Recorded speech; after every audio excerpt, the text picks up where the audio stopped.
There is a moment in every man's mind, a flicker, a pause, a cold, reptilian hesitation, where he decides whether the woman in front of him will become an investment or a placeholder. That moment is rarely visible to her, but it is unmistakable to him. The calculation is primitive, strategic, and entirely self-serving. It unfolds in silence, while she's busy interpreting chemistry as destiny and attention as sincerity. Men make this decision long before women realize a decision was even on the table. The hook is simple. A man knows whether he'll commit before he knows your middle name. Women hate that truth. Men rely on it. Commitment, for men, is not an emotional evolution. It is a cost-benefit analysis. A man commits only when the woman represents either a strategic advantage or a threat to losing something he didn't know he cared about until it was at risk. Every other woman becomes a layover on the way to nowhere. It sounds harsh. It should. If it feels offensive, that's because most people have been raised on sentimental illusions, not psychological realities. But the truth is always more interesting than the fantasies built to protect fragile egos. A man's decision to commit or keep his options open is shaped by three forces: fear, scarcity, and ego. Not love, not fate, not compatibility. Love is merely the language men use to justify decisions their subconscious has already made. By the time he tells you, "I think I'm ready," he's not announcing a revelation. He's reporting a verdict. And the deliberation begins the instant he senses your interest. People imagine men as slow, oblivious creatures who need to be coaxed into clarity. This is propaganda created by men themselves. In reality, men possess astonishing perceptiveness when evaluating what benefits them. They know what kind of woman you are long before you do. They know what they can get away with, how much charm they need to deploy, and what version of themselves they must perform to maintain your attention without investing too deeply. And most importantly, they know whether to commit or keep you orbiting. The first calculation is always, is she rare or replaceable? A man will never phrase it this way. He will cover it with compliments, flirtation, and soft, disarming language. But internally, he is conducting a scarcity test. If he believes you are difficult to find, he locks in. If he believes you are abundant, he leaves the door open.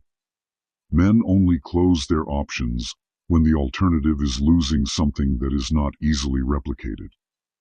Rare women are not defined by beauty or status or some mystical feminine aura. They are defined by their ability to impose psychological weight. They are the ones he cannot manipulate easily, cannot predict neatly, cannot read fully. They create friction, beautiful, energizing friction, that forces his mind into pursuit mode. Replaceable women create comfort, predictability, ease. And ease does not trigger commitment. It triggers complacency. Men commit only when they feel challenged, but not defeated. A man must sense that winning you is possible, but not guaranteed. Too easy, and he uses you. Too difficult, and he avoids you. The woman who inspires commitment is the one who creates tension without chaos, standards without hostility, boundaries without explanation. She controls herself, and in doing so, she forces him to confront the question he spends most of his life avoiding. Am I enough for her? Men love women who make them feel powerful, but they commit to women who make them feel insufficient.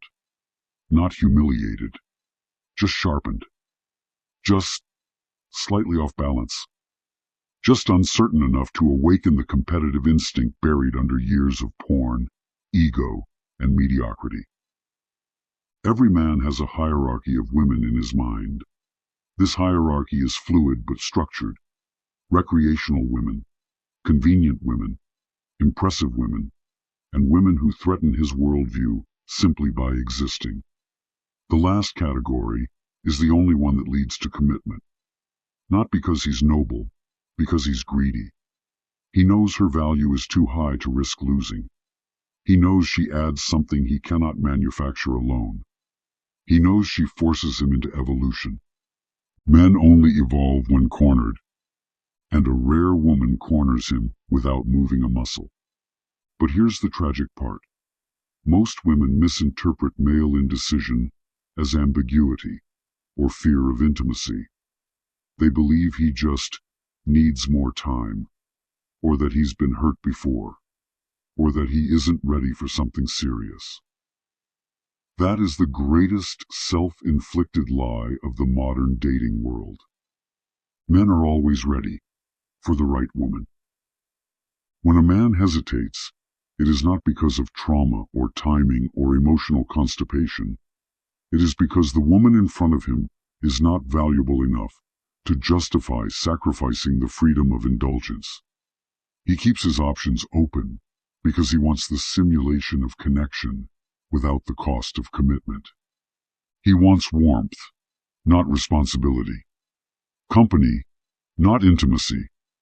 Access, not accountability. A man's indecision is not complicated. It is simply polite selfishness. The second force guiding his decision is fear. Not emotional fear, but strategic fear. Fear of losing leverage. Fear of losing options. Fear of losing the advantage of asymmetry. Commitment requires a man to make himself vulnerable to the possibility that the woman might one day leave. And men do not fear love. They fear irrelevance. When a man commits, he risks becoming ordinary in her eyes. He risks disappointing her. He risks being compared to the version of himself he pretended to be in the beginning. Most men cannot bear the pressure of being truly seen, so they cling to the illusion of choice. Options protect the ego. Commitment exposes it.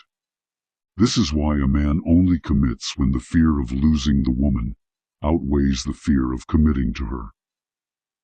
Women misunderstand this every day.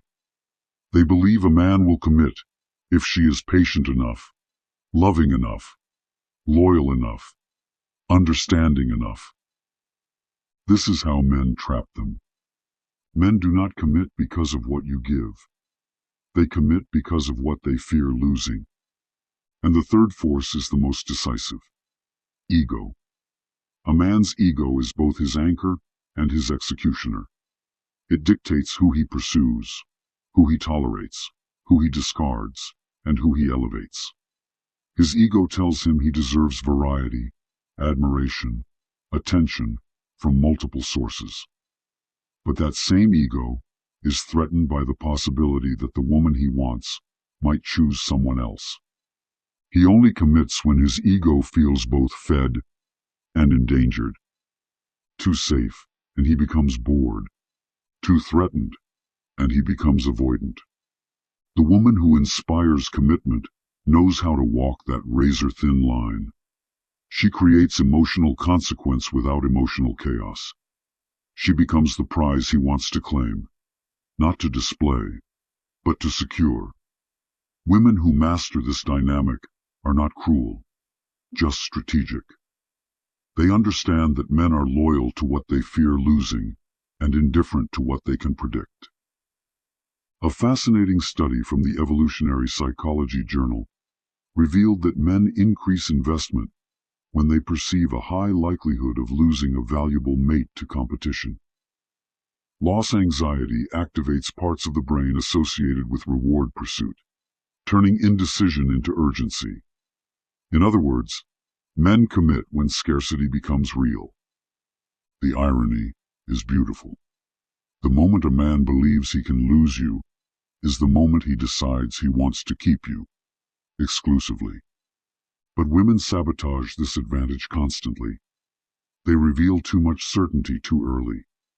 They make themselves emotionally available before he has earned access. They collapse into vulnerability because he has shown them temporary attention. And when they strip themselves of mystery, they eliminate the tension that fuels commitment. Men do not commit to women who make them feel safe. They commit to women who make them feel alive. And alive is always a mix of desire, uncertainty, fascination, irritation, awe, and possibility. Men don't want peace. They want stimulation disguised as depth. But the most humiliating truth for men is this. Their decision is made early, long before they admit it. A man knows within weeks, sometimes days, whether a woman is worth the cost of closing his other options. Everything he does after that is either justification or manipulation. If he wants to commit, he simplifies the path.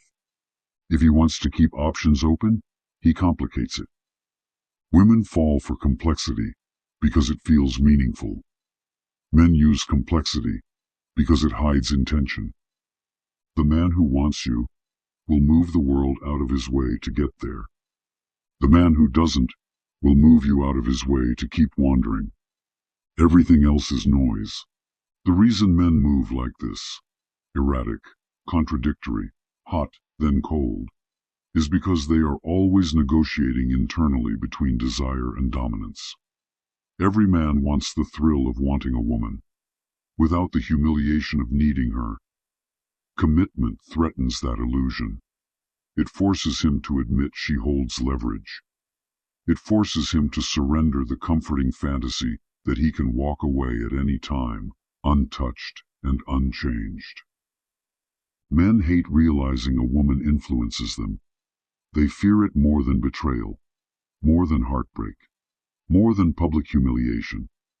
Influence means power, and power, once surrendered, is nearly impossible to regain. This is why a man who senses he is becoming emotionally dependent will often sabotage the connection before admitting commitment. He'll create distance to regain superiority. He'll pick fights to assert control. He'll flirt with other women not out of desire, but out of desperation, to convince himself he is still free. Freedom, to men, is rarely about autonomy. It is about ego insurance. A committed man loses the luxury of pretending he is the center of the universe. Suddenly, someone else's needs compete with his impulses. Suddenly, his decisions carry consequences beyond his pleasure. Suddenly his behavior matters. Men do not fear responsibility. They fear accountability. Responsibility can be performed. Accountability requires integrity. And integrity is the one currency men are comfortable spending only when it benefits them. If you need guidance and stop being played by men, my one-on-one coaching is pinned in the comments section and in the description. You can also pre-order my course called The Feminine Game. And once again, I am a busy man, so it will be released by May 30th. Don't forget to check out my landing page and watch the exclusive video and read the free PDF. This is what my weekly newsletter looks like. This is where I sometimes say things that YouTube doesn't let me say. I'll be sending 3 weekly, and make sure to check under promotions or spam folder for my emails. The most dangerous moment in any early dynamic is when a woman becomes predictable. Predictability is the death of male desire. Not because men are incapable of loyalty, because loyalty requires admiration, and admiration requires uncertainty. A woman who is fully predictable offers emotional safety, but psychological boredom. And boredom is lethal. This is the irony no self-help guru will admit. Men do not stay loyal because a woman is comforting. They stay loyal because she is compelling. Comfort is a soft pillow. Compulsion is a locked door. One gives him rest. The other keeps him from wandering. The women who unintentionally destroy their chances at commitment are the ones who confuse availability with value. They think showing how deeply they care will inspire reciprocity. They believe giving him emotional access will win him over. They imagine nurturing will awaken gratitude. None of that works. Men are not moved by what they receive. They are moved by what they fear they cannot replace. Give freely too early, and you become replaceable. Hold yourself with weight, and he becomes uncertain. Uncertainty births obsession. Obsession births commitment. Women often ask why men chase them intensely at first, then become lazy or inconsistent. The reason is clinical. The early chase is not romantic. It's diagnostic. He is not trying to win her. He is trying to understand her. The moment he understands her fully, her insecurities, her tendencies, her limits, she ceases to be a puzzle and becomes a possession. And possessions do not require maintenance. Men only maintain what they are afraid to lose. If a man senses he can mistreat you without consequence, he never commits. If he senses he can disappear and return without penalty, he never commits. If he senses you need closure more than you need self-respect, he never commits. Men treat women based on the behavioral economics of consequence. A woman who imposes no consequence imposes no value. But here's the twist. The rare women men commit to do not impose consequences aggressively. They impose them naturally through the gravity of their presence. They don't punish bad behavior. They simply remove access. They don't argue. They disengage. They don't explain. They observe. Their silence is not passive. It is strategic. And men feel that silence like a blade. A man only commits when he senses a woman has the strength to walk away from him, and the willingness to do it. The willingness is more important than the strength. Plenty of women are strong in theory and spineless in practice. They preach empowerment until they fall in love. Then they become negotiators for the mediocre. Men can smell this contradiction instantly. A man will commit faster to a woman who terrifies him than to a woman who worships him. Worship makes him complacent. Fear makes him focused.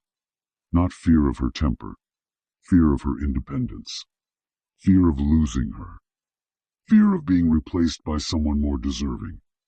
A man becomes loyal when loyalty becomes his safest option. This is where research slices through the fantasy. Studies published in the journal Behavioral and Brain Sciences show that humans increase commitment when faced with mate competition, scarcity, or perceived threat of loss. The brain literally shifts from exploration mode to investment mode when loss becomes imminent.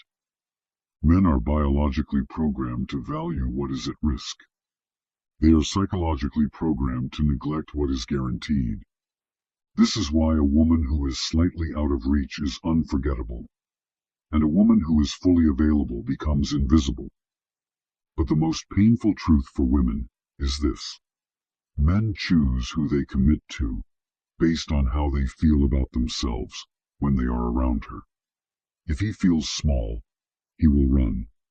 If he feels adored, he will use her. If he feels challenged, he will chase. If he feels elevated, he will commit. And if he feels exposed, emotionally naked, he will either evolve or sabotage the entire connection. The deciding factor is not her love, but his ego. This is the part women struggle with, because they want commitment to be mutual, emotional, fair. Men do not commit fairly. They commit selfishly. A man commits to the woman who best serves the identity he wants to believe about himself. If he wants to see himself as powerful, he chooses the submissive woman. If he wants to see himself as ambitious, he chooses the woman who isn't impressed easily. If he wants to see himself as mature, he chooses the woman who demands maturity. A man chooses a partner the way a politician chooses an image, not based on who is real, but on who makes him look better. This is why a man can love a woman deeply and still not commit to her. Love is not the deciding factor. Love is abundant. Ego alignment is rare. Men are capable of loving a woman and choosing someone else entirely because the second woman fits the story he wants to live. Women call that betrayal. Men call it strategy. Men only commit when the relationship enhances their personal mythology. The painful conclusion is this: a man commits when you become the cost he is unwilling to pay, the loss he cannot risk, and the mirror he cannot lie to. Commitment, for a man, is not about settling down. It is about leveling up or losing. And if you enjoyed this kind of uncomfortable honesty, subscribe. I tend to ruin illusions for sport. Now tell me in the comments, do you think men know instantly whether they'll commit? Or do you believe it develops over time? Welcome to the dark side of your mind, an armory disguised as advice. Everything here exists to give you clarity sharper than the games being played against you. The reading is where I dissect your situation with precision. What he meant, what he didn't, what you missed. About 1,000 words, plus one follow-up question to tighten the strategy. The case file is the full autopsy, a complete psychological breakdown in writing, plus a private audio message so you hear the parts most people avoid. One follow-up to lock it in. If you want speed, there's the whisper. 400 words. Direct. Unfiltered. No extra dialogue. If you prefer tone and voice, the weight of the message itself, the transmission gives you a private audio response. No follow-up. No hand-holding. And if your situation is messy enough for multiple angles, buy 2 services, and the third is free. Strategy rewards commitment. If you want the truth delivered publicly, without exposing yourself, there's the public whisper. One question, one strategic answer, posted for others to learn from. Short, clean, no follow-up. You already know why you're here. You ask your question, and within 72 hours, you get clarity most people never develop. Emotional discipline, psychological leverage, the ability to stop repeating patterns that drain you. The dark side of your mind isn't here to soothe you. It's here to change how you move.